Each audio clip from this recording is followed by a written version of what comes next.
C'est un jour tout à fait déterminant pour le futur de l'Olympique Lyonnais. D'une part parce que on vient de concrétiser une opération dont on parle depuis longtemps et souvent quand on parle des très belles choses et qu'elles durent, on a l'impression qu'elles sont moins belles qu'elles ne sont en réalité.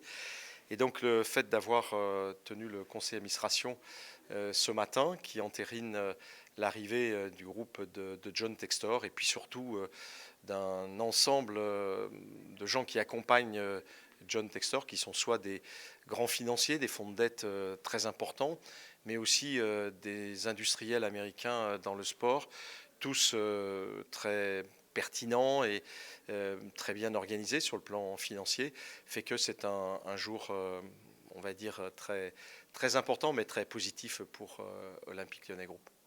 Vous l'avez dit, il y a eu des négociations qui ont été âpres, longues. Et il y a deux mots que j'ai retenus, c'est l'ambition et l'émotion. Oui, bien sûr, c'est toujours très émouvant quand on a repris un club il y a maintenant 35 ans et que le développement s'est fait dans toutes les directions. Il y a eu bien sûr le développement sur le plan sportif. L'Olympique Lyonnais est un des clubs européens les plus appréciés dans toutes ses dimensions de l'éducation, l'académie, en passant par le football féminin et puis aussi le football masculin, mais aussi sur le concept de développement d'une entreprise pérenne avec des investissements lourds, très importants, non pas fait pour se faire plaisir, mais pour faire en sorte de donner une pérennité à l'ensemble. Et c'est vrai qu'aujourd'hui, l'expérience, l'exemple de l'Olympique Lyonnais a attiré beaucoup d'investisseurs. C'est pour ça qu'on arrive à une transaction qui est un peu hors norme sur le plan de ce dont on a l'habitude de parler dans le football, mais avec aussi des difficultés parce que la transaction est arrivée à un moment où les changements économiques étaient aussi patents.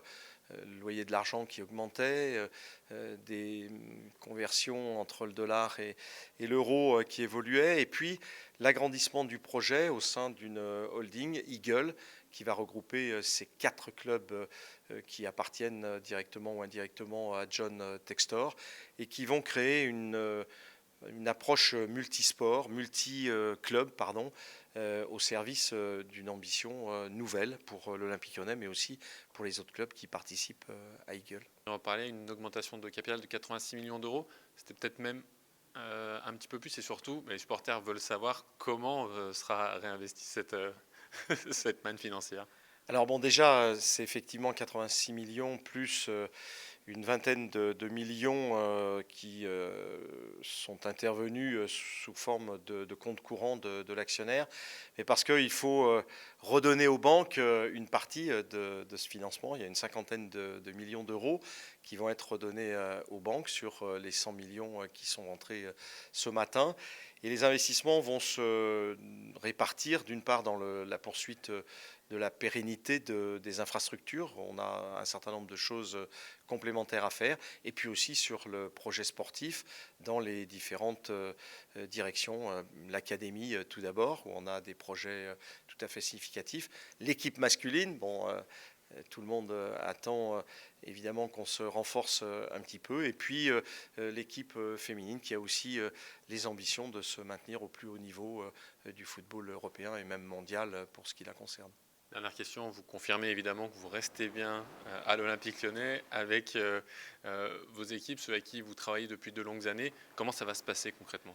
Oui, alors je crois qu'il faut bien dire que cette opération est exemplaire puisqu'elle a permis de se projeter dans l'avenir pour l'Olympique Lyonnais. Il fallait, à un moment où on rentre dans un football, non plus des clubs uniquement, mais des nations pratiquement, ou des groupes industriels qui s'investissent dans les clubs, avoir les moyens d'être compétitifs pour être au plus haut niveau.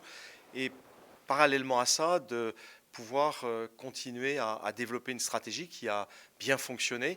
Alors j'ai donc négocié avec toutes les équipes pour que le modèle soit sauvegardé. Je vais rester pendant un minimum de 3 ans comme président avec quasiment les mêmes pouvoirs, et on va travailler avec John de manière tout à fait commune.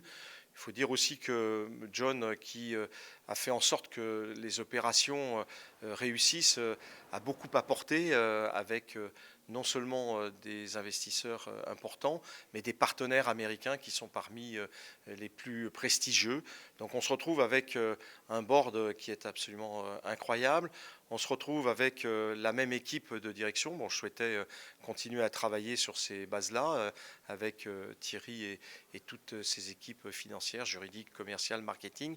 Et c'est vrai qu'il y a une reconnaissance explicite sur le plan international, sur le plan mondial, du modèle spécifique de l'Olympique Lyonnais. Et c'est pour ça qu'on a réussi à maintenir cet équilibre, faire en sorte qu'il n'y ait pas de changement au service non seulement de la continuité, mais aussi de l'ambition, puisque un certain nombre de nouveaux moyens sont déjà intervenus. Et puis il y aura d'autres moyens, c'est sûr, dans le futur.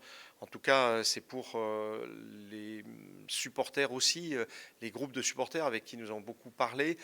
J'ai échangé avec John pour qu'il y ait cette communion autour de l'Olympique Lyonnais et qu'on retrouve ce qui a été à la base du développement de notre club, c'est-à-dire beaucoup d'union, une famille soudée et puis des ambitions totalement communes. Et on ira avec John présenter tout ça à nos groupes de supporters le plus rapidement possible dans les premiers jours de 2023.